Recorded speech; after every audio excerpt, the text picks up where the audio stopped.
Hey, what's going on, everyone? Justin here. Wanted to get an update. It's been about a month since I made any progress on the car. Life got in the way, like it usually does for people that don't do this every day for their job.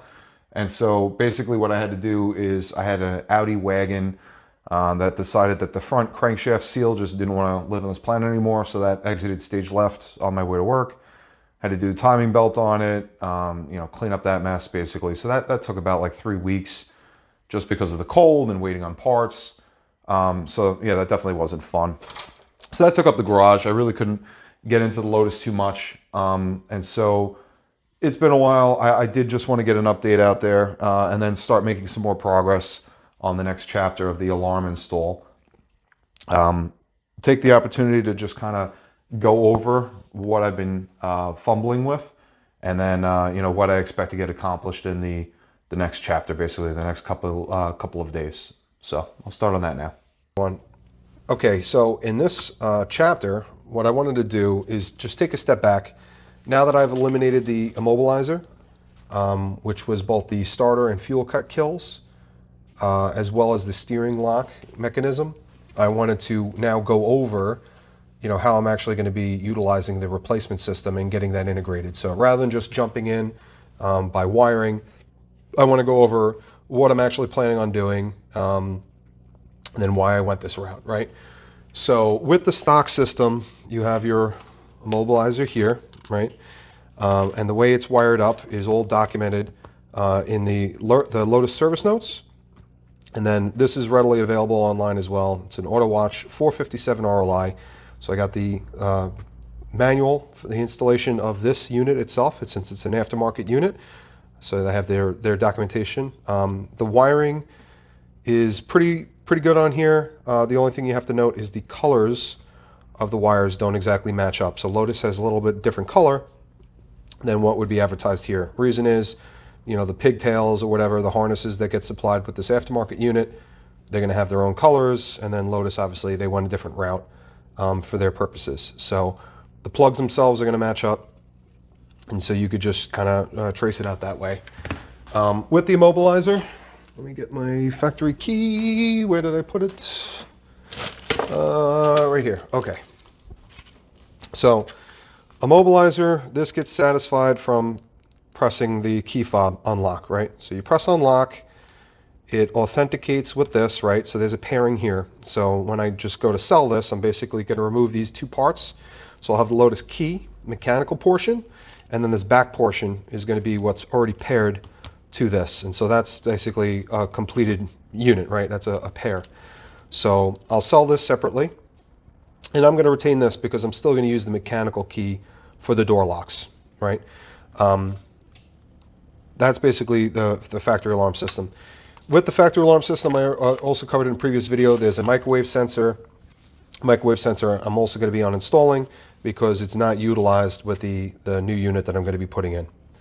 And then the new unit didn't come with a Siren, and so I'll be covering that as well. So I have an aftermarket Siren I'm going to be installing, and then there's also an aftermarket shock sensor and all this other stuff. So I'll cover that.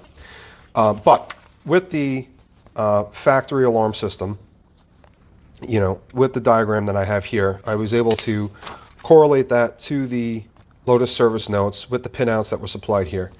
And if you look at the service notes, basically it'll go A1 through 16, right? So that's the first connector, B is the second connector, and then C and D, right? So there's 4 connectors. And so the Excel spreadsheet that I put together is basically with that same convention. So you have A is the primary harness, B is the immobilizer harness, C is the microwave switch, and I guess the tilt sensor would also be incorporated to that if that was an option for your car. And then D is just the last connection for the alarm LED that's in the instrument cluster. Okay, and so the pinouts are all labeled along with the wire color notes, which I had taken directly from the service notes. So I basically copied over the color codes exactly, as well as the service note wiring number. That's their designation on their cable schedule. So like M183 would be the first pinout for the microwave sensor. Okay. So you could trace that back, and I've also gone and scanned the electrical service note document so that it's OCR, object character recognition, so you could text search a wire number and then find it on the corresponding diagram to make it really easy for troubleshooting. So all that heavy lifting was done. I also put in the description of what it is, and so you could see if we go down the list. So we'll start with pin 1, for example. It's the A connector, which would be this, right? And the way that the pinouts go is, I'm used to it being, top to bottom, left to right. So it'd be 1, 2, 3, 4, 5, 6, 7, and so on. The way that Lotus did it, let me hold it this way, is actually 1 through 9 across the top, and then 10 through 18 on the bottom.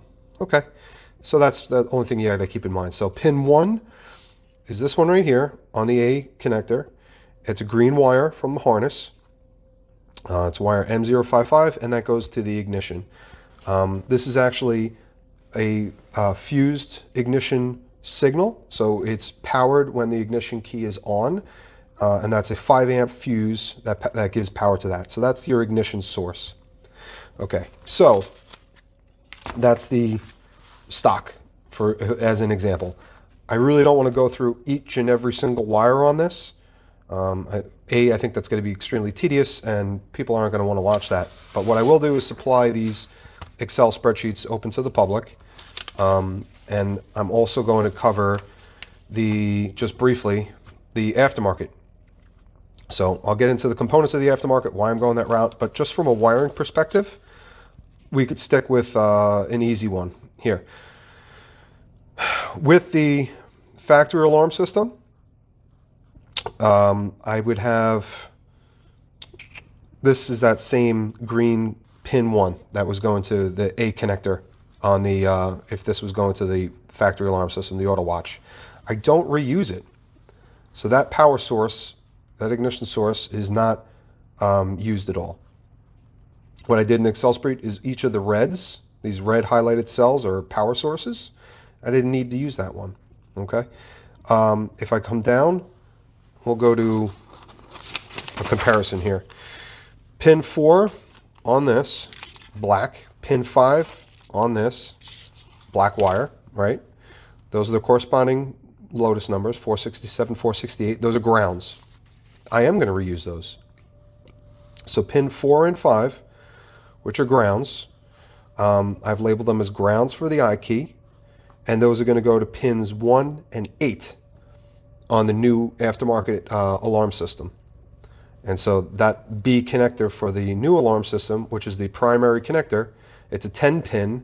Pins 1 and 8 are going to be reusing the connections from the stock harness. Okay? And so I wanted to basically reuse as much of the factory wiring as possible, have it all documented, because A, that's going to make troubleshooting a lot easier in the future, and it also just makes sense. It's an alarm system. It's going to be replaced with another alarm system. They're probably going to have similar requirements. There is some differences here that I've noted, but that's basically the reasoning for it. So just makes sense. I'm still going to be installing this also in a similar position to the factory unit, just to keep things simple, okay? And so troubleshooting and everything I'll do before I put the dash back in, because obviously once that's in, it's kind of a pain to get to everything. But yeah, I'm going to reuse everything. I'll kind of feel out the car, make sure it's all good. And then when I'm confident that the installation was done successfully, I will button things all back up. Okay, moving on. Here is the new solution. New solution is an ikey. This is from Guard Dawg. Guard Dawg was a competitor to this other solution. I don't even remember what the company was, but there's like basically two companies that offer passive keyless entry for aftermarket purposes that you could DIY. Okay, this is basically what it looks like. You get the brain. So with any aftermarket alarm system that you're going to be installing yourself, or even dealer-only ones, you get a brain. You get jumpers. The jumpers are going to be settings that you'll have to set. I think that this one is for a manual transmission. You would move it over between manual or automatic. It's got its antenna. That's obviously for detection of any key fobs or whatever you might be using. And the connections here, I had documented on the spreadsheet. So the 10 one is going to be the B connector. This one is the accessory one. That's going to be the C connector, and so on and so forth. A is going to be power, which is going to be this one. I think that's right. Yeah.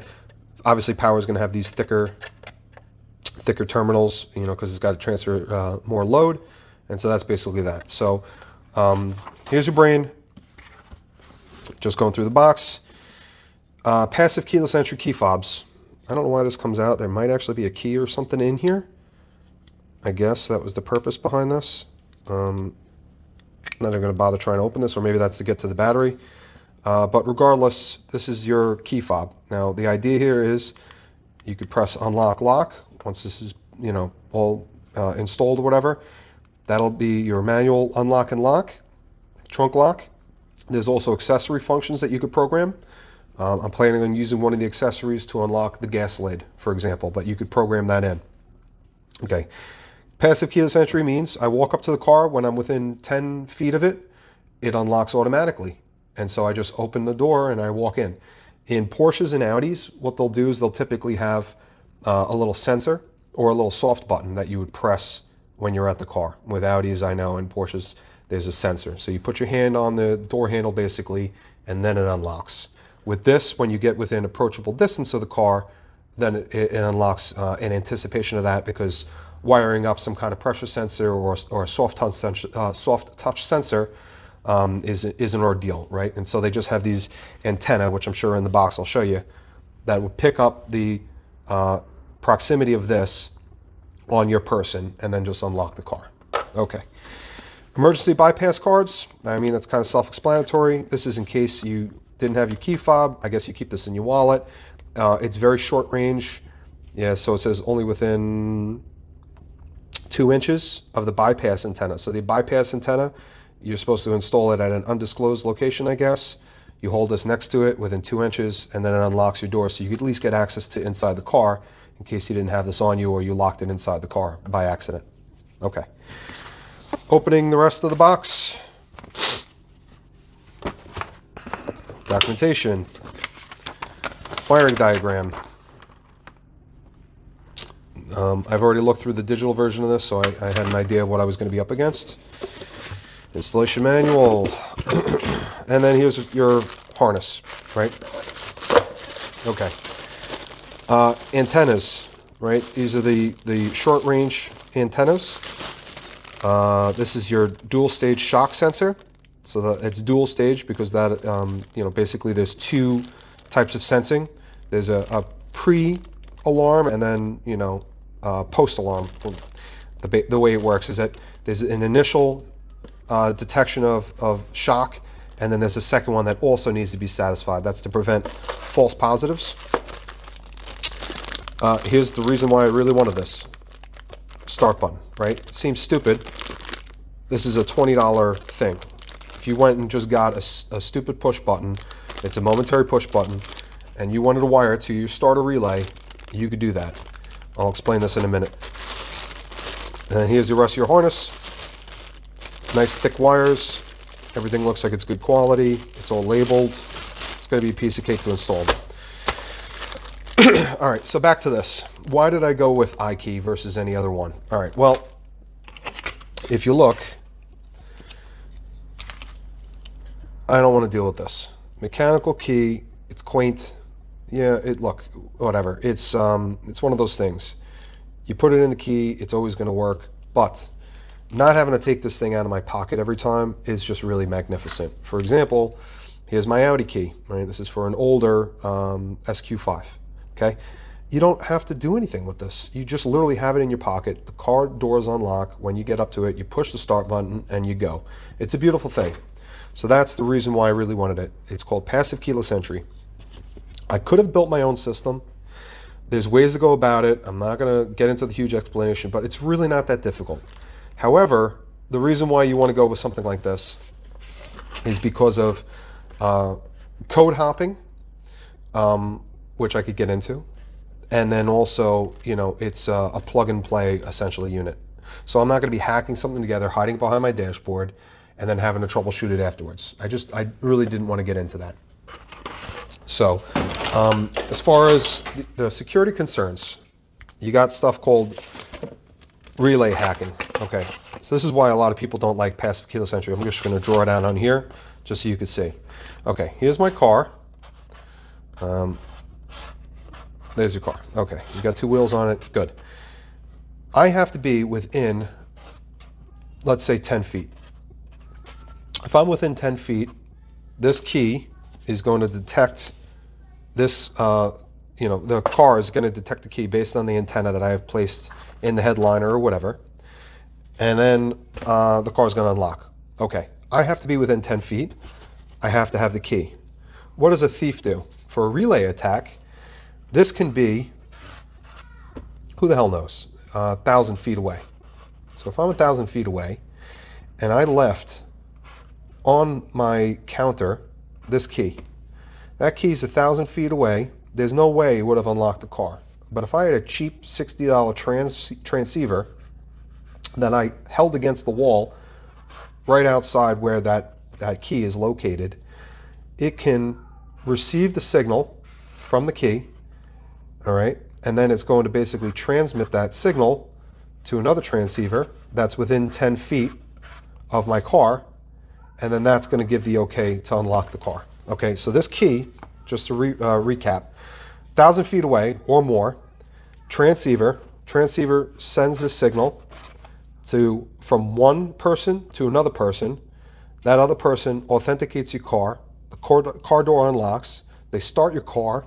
They don't have the physical key, but you know what? They don't need it because they just authenticated and started your car. Now they're going to drive away. They drive away without the key, but it doesn't matter. They don't need it because they already got what they wanted, which was the car. They drive it someplace, they strip your car, and you probably never see it again. Okay, that's called a relay attack. The second thing they could do is if I have a key fob and I press lock, okay? I press lock, we're going to do this. Here is the car. Here's the key fob. If I press lock once, now somebody's going to block this. Okay, so I press lock once. This is key, let's say, key code A. Car never got it. Okay? I'm going to press it again. So this is my lock second attempt. It's also going to get blocked. I blocked that. I'm a hacker. So I have L1 and L2, and I'm going to replay L1 to the car as a hacker. All right, so I'm standing right here. This is a little bit confusing, but A got locked or got blocked, B got blocked. Now A got sent to the car and unlocked, like I would have pressed it, but I didn't know that it got blocked both times. The hacker has B, okay? They just played back A. So they have the B code on their key. So the hacker has B. Now I'm going to get to my destination at a shopping mall or whatever, and I'm going to lock my car. I'm going to resend B because this is code hopping. I'm not going to send the same code every time. I'm going to hop to the next code in the sequence. So I'm going to send B, and this car is going to receive B. Okay, that's great. What I've done is I've sent this code unwittingly that the hacker already has. So hacker has B, which is, this sequence of code, and now I'm going to unlock your car when you're not around with B, and I'm going to get access to your car. Okay, so just to recap, code hopping is basically every time you press this key, you press lock or unlock, whatever, lock, it's going to send a certain code, A, B, C, and it's going to code hop through that. If I'm able to receive those as a man in the middle and then send it without you knowing and store the next sequence, I can play that back at any point and then use that to gain access to your car. These are the inherent risks with passive keyless entry as well as with a regular key fob, to be honest. But they're really the ones that you want to thwart to prevent your car from being stolen. Okay, how am I going to prevent it from being stolen? This isn't the best. This one probably doesn't work that well. What is that? Electrostatic discharge. If I had this bag was in nickel, which would be an even better material, this is going to block any signal from getting out. Okay? This is basically a Faraday cage or Faraday box. So if I'm a hacker, let's go back to this, and I'm trying to read this key fob off of a counter someplace or behind the wall in your garage, and it's in a Faraday box that's blocking the signal from getting out, I'm not going to be able to receive the signal. I'm not going to be able to relay it to your car and unlock it. Faraday box, look it up. So that's how you prevent your car from being stolen from a relay attack. Code hopping, that's a tricky one. The only thing you can do is, lock multiple times, I guess. If you lock and unlock and then lock and then unlock, maybe you could stop this from happening. But I'm going to go up one up from that.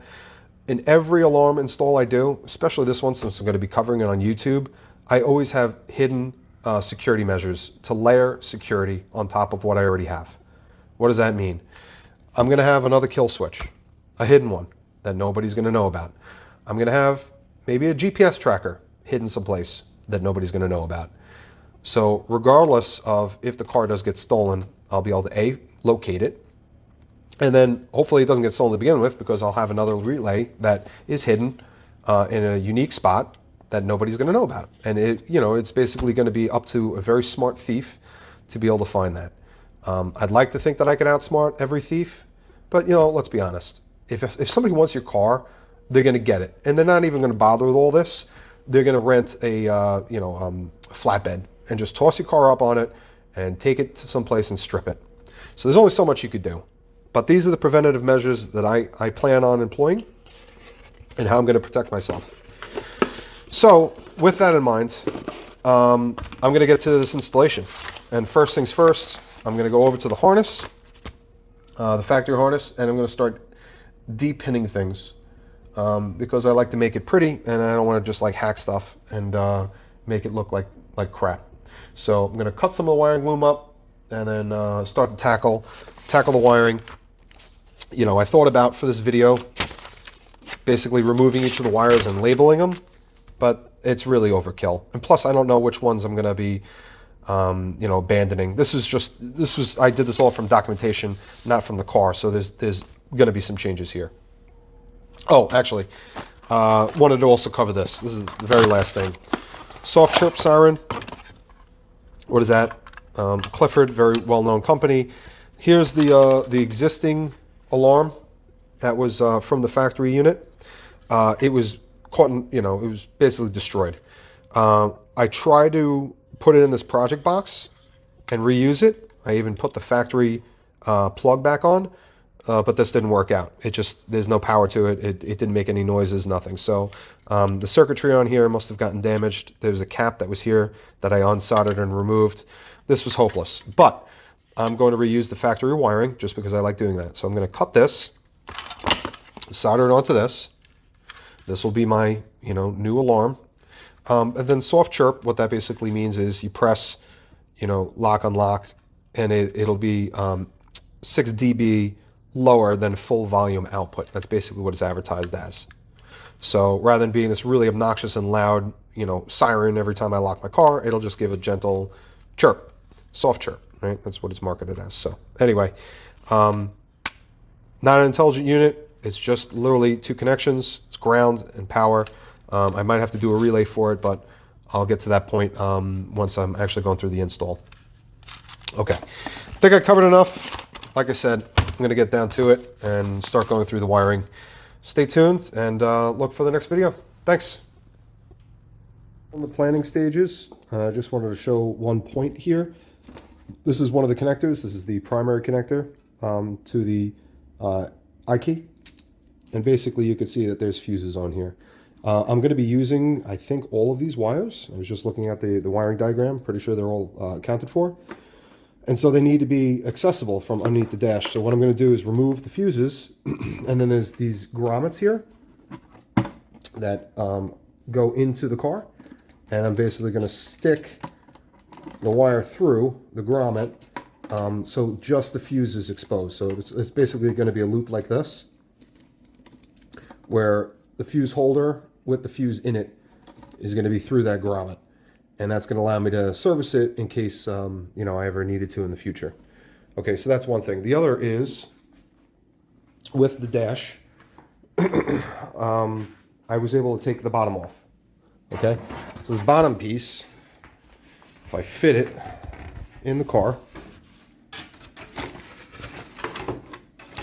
it's basically what it's going to look like. So the dash installed, that's what I have underneath as far as space and accessibility.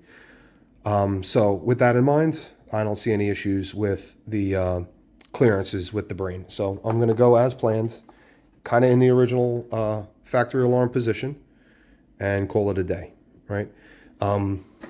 So those are two things to consider. And then as far as the length of this loop is concerned, I'm definitely going to be shortening a lot of this, right? There's so much length on here. I don't want to have it bundled up. So just to reduce the overall package of this, I'm going to be chopping about 8 inches off of at least this harness. And we'll see what happens with the rest of it. Okay, stay tuned. All right, progressing. And just wanted to stop for a second to explain what I'm doing here. So basically what I've done up to this point is I've soldered in a couple connections for the primary harness. And now I'm moving on to the accessory harness. And with this, I wanted to basically label the wiring in the wire loom that I've identified from the ignition switch. So rather than extending anything over from this side, and again, having that, kind of another harness overlaid on top of the stock, I'm just tagging it as I've identified it in this bundle of wiring here. And then my plan is to tap into it. Okay, for the connections that I've already soldered, I haven't heat shrink wrapped them yet. And I'm going to keep these apart, obviously, so they don't short with one another. But I just want to make sure that everything's good before I button it up with heat shrink, right? So in case I need to unsolder it and resolder it or something else, that's kind of why I left those in that state. Likewise, I haven't connected any of the power stuff yet because I still might need either power or tap into another ground lug. So I didn't completely button these up yet. The power lug for this alarm system, it said not to run it behind any fuses, to go right to the battery. And conveniently enough, here's the jumper for the power fuse block, right here. So the main power comes in right from the battery, and it's transferred from this. So here's right by the firewall.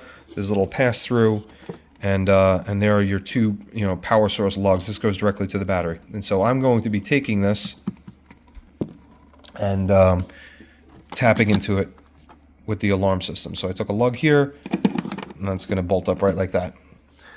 Same for the ground. I'm going to ground out the alarm system right to this lug right here, this grounding point. That's also shared with the CDL, the central locking unit, right here, or CLM, whatever you want to call it. So that's that. What else did I want to show you? Oh, yeah. So as I'm tapping into the wiring, okay, this is kind of a little tip here. You can see I already made 2 little incisions here. What I like to do is, some people I've seen, they'll take the wire, like if this is an 18, they'll grab onto it and they'll push it and kind of stretch the insulation. It puts a lot of stress on the conductors inside, and you'll break a couple strands that way. I really don't like doing it. So what I've learned to do instead is I'll grab the wire and I'll kind of make a cut. And then I'll come down another few millimeters and I'll make another cut. And then I'll take an X-Acto knife, a very sharp blade. And if you can see right here, I'm going to try to do this with one hand. But you cut this. It's probably not going to work that well. Might have to put the phone down. But you basically cut that and then pry this up. So this little section, I'm basically going to slice it right along here between those 2 cuts that I already made. Take this little section of insulation out, and then that's what I'm going to tap into. Okay. The only problem with that is you can't heat shrink because you're not disconnecting the wiring, but that's fine. I'll just wrap it with electrical tape, and and call it a day there. But the benefit is I'm not really being destructive to the wiring. I'm leaving the factory wiring as is, and that's like the cleanest and best way I think to tap into it without using like some kind of splice connector or butt connector or whatever. Okay, so that's pretty much it. Oh, and I also wanted to share this, which I thought was kind of funny. So some people said that this is the Lotus cars. They use a Ford Transit key. Well, while I was looking through the wiring, I discovered that this plug is actually for a Ford. So I guess that does solve that question. The key switch is Ford. The plug is Ford.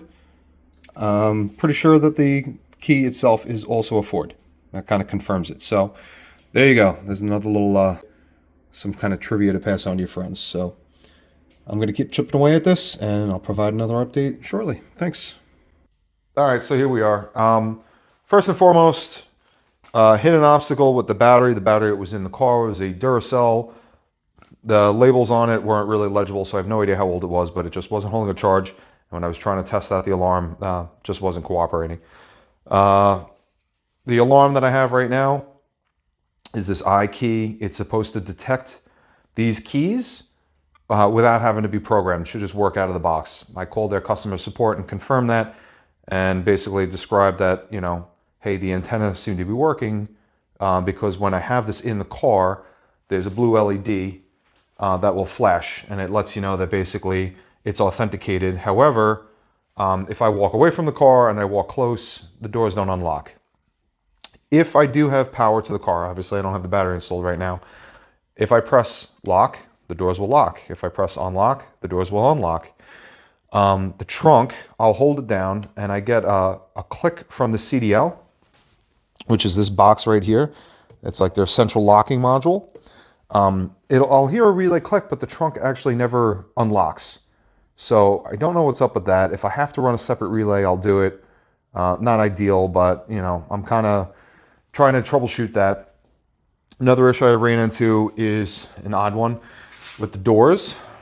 The windows, as you see, when the door is closed, there's a little bit of a gap here where the glass will be at this point, and then once you close the door and it detects that it's closed, it'll go up. For whatever reason, the windows just keep on going down and down. So every time I open the door and it detects the door is open, the window goes down. Like it didn't realize that it was already down. So I don't know what's up with the position. Maybe I have to have the window switches installed and then put it all the way to the bottom and all the way up top because the battery's disconnected and it needs to relearn. That's what I'm assuming. But as of right now, definitely some wonkiness with the glass. All right, so proximity isn't working. Trunk isn't working. Glass is a little wonky. I did program an alternate function for the gas lid. And so that's kind of cool. So this actually does function, and I'll demo that at the end. Did get that working. And then the actual starting of the car does function. However, there's supposed to be a brake pedal or clutch pedal ground input or positive input in the case of a brake pedal, where you basically have power to the car, you press the brake or the clutch, depending on how you have it configured. There's actually a jumper that allows you to select between the two. I don't know if you can see, but it's those black jumpers right there in between the two connectors. And so basically, you're supposed to press the brake or the clutch. It'll detect it, and then the button, which I have it loose in here somewhere, the button for actually starting the car will, here you go, it'll turn red and then flash when it's ready to start.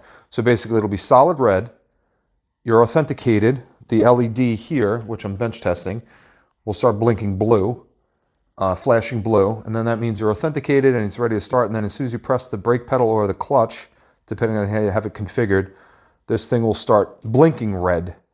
And then you press it or hold it down, I guess, and then that's when it'll actually start. That does seem to work. However, with manual transmission vehicles, you want to use the clutch as little as possible when you're starting the car dry. And basically what that means is the thrust bearing, which, it's basically it's end-to-end play for the crankshaft. I don't know if there's a better way of explaining it, but basically the thrust bearing allows the crankshaft to not move in and out. And when you have a heavy-duty pressure plate, if you're pushing on the clutch to start the car, and basically you don't have any oil running yet, you're basically trying to force the crankshaft out the front of the engine. And if you do that, it's going to basically push front out of the car. And it puts extra wear on that bearing, and basically it causes excessive wear. Okay. So I didn't want to use the clutch. That's a long way of saying I did not want to use the clutch to start the car, so I tried using the brake pedal. The problem with the brake pedal is it doesn't seem to be functioning properly. And so when I got in the car and I was testing this, as soon as I press the start button, the car just tries to start. It doesn't wait for the brake pedal. So it just looks like there's something with the signal. So I'm going to revert back to the clutch. I did not want to wire in another momentary switch or another, I know in the newer Evoras, they have like a little latch lid in the mirrors, I guess, rather. There's a little latch you pick up and you push the push button. I was like, wow, that's kind of cool. Maybe I could just replicate that with a lever switch, and then you put the lid back down and it shuts the toggle switch off. That would be cool. I could even put it in the same spot right in front of the shifter, but I really don't want to deal with that. I'll compromise. I didn't really want to use the clutch, but I'll just go and do the clutch. Probably the easiest at this point. So that's basically where I'm at. So everything is pretty much wired up. I did start, basically labeling everything so I know what they are. So you can see these flags that I put on them. If you don't have a P-Touch, I highly recommend getting one. They're worth their weight in gold. So basically I P-touched all the important connections. And you can see I didn't heat shrink these, so they're still loose. So I could verify that these are the correct connections before I heat shrink everything up. You can see the little labels that I have all over here. All right, so that's basically it. So I'm gonna keep chipping away at this. I want to get this video out. So this will be the last part of this this series or chapter or whatever. And then I'm gonna start working on the next chapter right after this. And then that chapter, it's basically going to be finalizing the wire with the issues that I just mentioned, making sure that those are all fixed. I'm not going to bore you with all the troubleshooting steps I took because God knows how long it's going to take. And then I'll just basically show it functioning. And then the finalized wiring diagram and Excel spreadsheet, I'll feel comfortable sharing it afterwards once I have something that's actually viable, right? Not just in theory it'll work. So yeah, that's it for now. I'll push this video out and then stay tuned for the next update. Hopefully soon, sooner than a month anyway. All right, take care.